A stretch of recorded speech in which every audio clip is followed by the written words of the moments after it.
కోకాపేట, గోపన్పల్లి, ఒట్టినాగులపల్లి, పుప్పాలగూడ ప్రాంతాలు, మంచిరేవుల లాంటి, నార్సింగ్ లాంటి ప్రాంతాలు 100 కోట్ల రూపాయలకి ఎకరమైనాయి. అంటే ఈ ప్రాంతానికి వచ్చిన ఐటీ కంపెనీలు, ఈ ప్రాంతానికి వచ్చిన ఐఎస్బి లాంటి విద్యా సంస్థలు ఇవాళ ఇవన్నీ రావడం వల్ల మన యొక్క భూముల ధరలు పెరిగినాయి, మనకు ఉద్యోగ ఉపాధి అవకాశాలు పెరిగినాయి.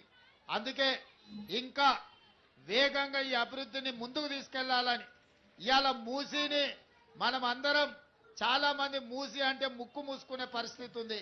కానీ రాబోయే 5 ఏళ్ల లోపల మూసి చూడడానికి ప్రపంచం నలుమూలల నుంచి, విదేశీ నుంచి కూడా పర్యాటకులు వచ్చి మూసిని చూసే విధంగా,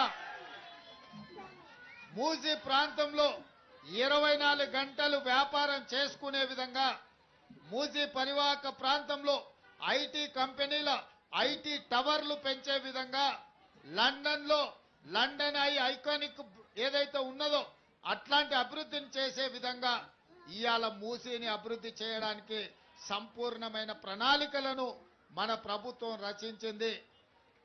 ఇవాళ హైటెక్ సిటీ చూస్తే ఒక ముఖ్యమంత్రి గుర్తొస్తాడు, ఐటీ లేకపోతే అంతర్జాతీయ ఎయిర్పోర్ట్ ఔటర్ రింగ్ రోడ్డు చూస్తే ఇంకొక ముఖ్యమంత్రి, ఇంకొక ప్రభుత్వం గుర్తొస్తుంది. కానీ ఈనాడు మన ప్రభుత్వం, ప్రజా ప్రభుత్వం, మూసీ అభివృద్ధిని చూస్తేనే ప్రజా ప్రభుత్వం గుర్తొచ్చే విధంగా ఈరోజు మూసీని మనం అభివృద్ధి చేసుకుంటాం.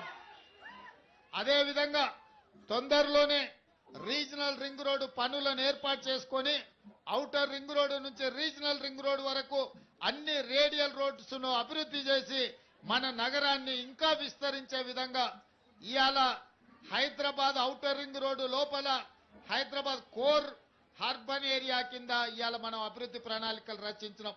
అందుకే ఔటర్ రింగ్ రోడ్డు వరకు, ఔటర్ రింగ్ రోడ్డు లోపల ఉన్న హైదరాబాదును కోరు హైదరాబాద్ గా నిర్ణయించి దాన్ని మొత్తానికి కబ్జాలను నియంత్రించడానికి, ఎక్కడికక్కడ నీళ్లు నిలిచిపోతుంటే తొలగించడానికి, ట్రాఫిక్ సమస్యల్ని తగ్గించడానికి హైడ్రా అని ఒక కొత్త సంస్థను ఏర్పాటు చేసినాం.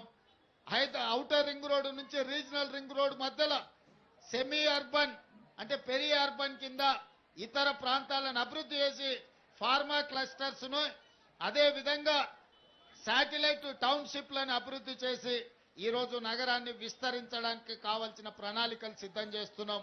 మీరందరి సహకారం ఉండాలి, అభివృద్ధిలో మీరు భాగస్వాములు కావాలి.